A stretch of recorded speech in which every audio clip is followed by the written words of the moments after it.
판막이라고 하면 되게 어렵게 생각하세요. 이 판막이 4개이다시피 각각에 따라서 많이 좀 다른데요. 판막 질환은 경증인 경우도 있고 중간인 경우도 있고 심한 경우도 있습니다. 안녕하십니까. 삼성서울병원 순환기내과 심장 초음파를 이용해서 판막 질환을 진단하고 치료하는 걸 담당하고 있는 박성지입니다.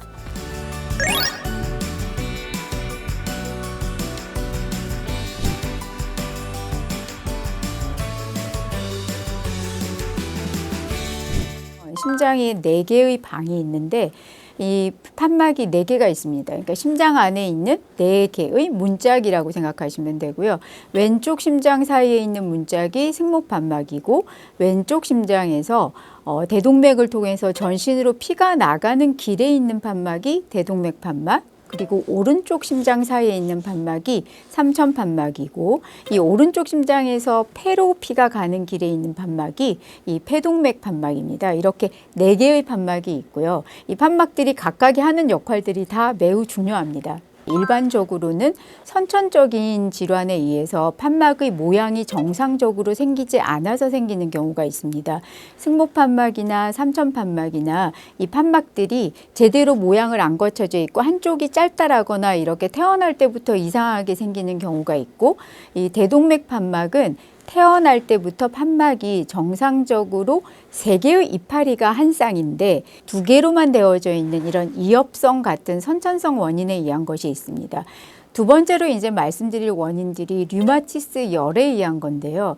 이 어렸을 때 본인이 잘 모르지만 류마티스 열과 같은 열병을 앓고 난 이후에 판막이 손상을 입어서 판막들이 고장이 나게 되는 거죠. 세 번째 원인은 누구도 피할 수 없는 노화입니다. 판막들이 이 활동을 많이 하다가 이제 노화가 되니까 닳아서 이렇게 판막들이 고장이 나게 되는 것이 세 번째 큰 원인입니다.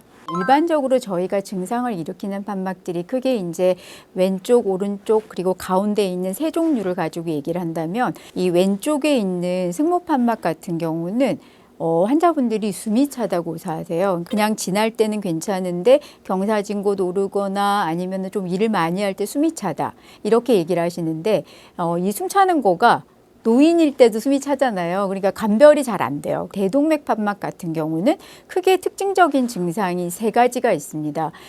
첫 번째 말씀드린 것처럼 숨이 차다는 건 있고, 두 번째는 가슴이 아파요. 협심증이나 이런 거 오해할 만큼 가슴이 쥐어짜듯이 아파요 라고 얘기하고, 세 번째는 실신이라든지 아니면 어지럽다, 이런 증상을 호소하세요.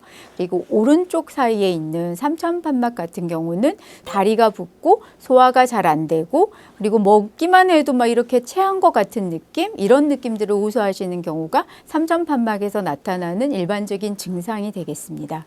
증상이 없으면 일반적으로 병이 심하지 않다라고 생각을 하거든요. 근데 이게 참 오류인데요. 증상이 없지만 병이 심한 경우가 굉장히 흔합니다. 이 판막을 초기, 중간, 그리고 심하다, 이렇게 3군데로 나누는데, 심하다이더라도 증상이 하나도 없는 경우가 일반적으로 3분의 1 정도가 해당이 됩니다. 그래서 무증상이라고 해서 무조건 병이 경하다, 병이 약하다, 이렇게 얘기할 수는 없습니다. 근데 무증상, 왜 무증상이 나타날까? 전체적으로 이 병에 대해서 적응을 하고, 적응을 하면서 증상이 안 나타나는 거죠. 그러다가 이제 적응을 못할 타이밍이 됐을 때 이제 증상이 발현이 된다 생각하시면 될 것 같습니다. 판막 질환인 거가 진단을 하기가 참 어려운데요. 청진을 하면 판막이 이상한 거에 따라서 이 들리는 잡음이 다 달라요.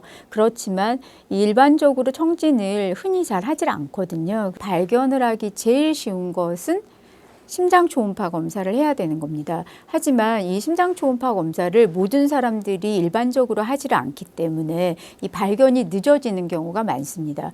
그래서 본인이 생각하기에 내가 평소랑 다르게 숨이 좀 차다라든지 일반적으로 본인이 느끼는 거가 좀 달라졌다 했을 때는 이렇게 심장 초음파 검사를 같이 해서 이 병이 있는지 없는지를 확인하는 것이 중요하다고 생각합니다. 선천적인 것들, 그리고 류마티스 열에 의한 것들, 이런 것들은 사실 어렸을 때 생기는 거고, 나이가 들면서 노화에 따라 생기는 변화는 사실 저희가 알아낼 수가 있잖아요. 저희 병원에서 건강검진센터를 통해서 일반적으로 건진하는 환자분들이 심장 초음파를 처음 했을 때 얼마나 많은 환자들이 판막 질환이 있는지를 연구를 한 적이 있는데, 거기서도 보면 한 10% 정도 되는 환자가 판막 질환을 처음 발견을 했었습니다. 고령의 나이를 정하기가 참 어렵지만 일반적으로 이제 우리가 봤을 때 65세 이상을 고령으로 얘기를 하니까, 이런 고령인 환자분들은 건강검진을 하실 때 심장 초음파 검사를 하셔서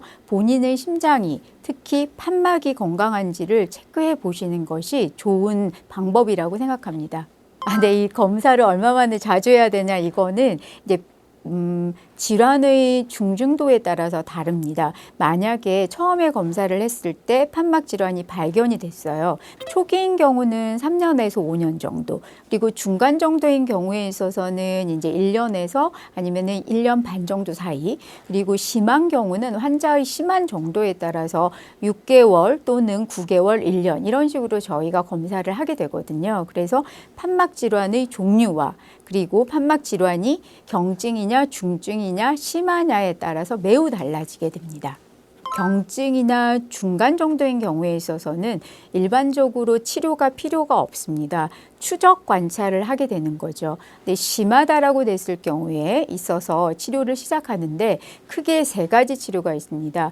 판막의 종류와 질환에 따라서 약물 치료를 하기도 하고, 두 번째는 이제 수술적인 치료가 필요하면 개용을 해서 판막을 교체하는 수술적인 치료를 하게 되고요. 세 번째는 이 수술이 불가능한 경우나 수술이 매우 위험한 환자분들에게선 개용을 하지 않고 다리에 있는 혈관을 통해서 시술을 하게 되는 이런 시술적인 접근, 이렇게 3가지 크게 나눌 수가 있습니다. 승모판막인 경우에 있어서 판막이 잘 안 열리는 협착증과 판막이 잘 안 닫히는 폐쇄부전, 판막 역류증이 있습니다.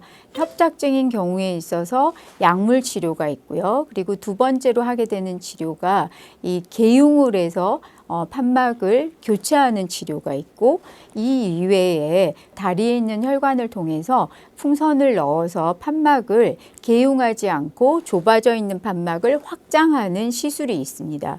승모판막 역류증 경우에도 약물 치료가 있고, 두 번째는 개용을 해서 하는 판막을 교체하는 수술이 있고요. 세 번째 같은 경우에 있어서 최근에 들어서 우리나라에서도 많이 하고 있는 이제 그 경피적 승모판 재건술이라고 하는 시술이 있습니다. 이 시술은 다리에 있는 혈관을 통해서 도관을 삽입을 해서 판막이 잘 안 닫히는 부분을 저희가 기구를 통해서 집어주는 시술이거든요. 대동맥 판막 협착증의 경우에 있어서는 개용 수술과 그리고 탭이라고 해서 이것도 경피적 대동맥 판막 삽입술이라고 하는데, 이 다리에 있는 혈관을 통해서 들어가서 판막을 삽입하는 시술이 되겠죠. 삼천판막 역류증 같은 경우에도 약물 치료와 그리고 수술이 있고, 그리고 저희 병원에서도 이제 시범적으로 시행하고 있는 이런 삼천판막 역류증에 대한 시술들도 있습니다. 그래서 이렇게 판막이 종류가 4종류이고 4종류마다 협착증과 폐쇄부전증이 다 있기 때문에 이 각각에 따라서, 그리고 경증이냐 중간 정도냐 심하냐에 따라서 치료의 방법들이 다 다르기 때문에 판막 전문가들이 환자를 보고 환자의 치료 방법을 맞춤에 따라서 치료를 해야 될 것을 권고드리고 있습니다. 심장 초음파 검사상에서 판막의 이상 때문에 심장의 구조가 변형이 와 있거나 하는 것들을 발견이 되면 약물 치료로는 더 이상 치료가 힘들 것 같다라고 생각이 되어져서 수술적인 치료를 권고를 하게 됩니다.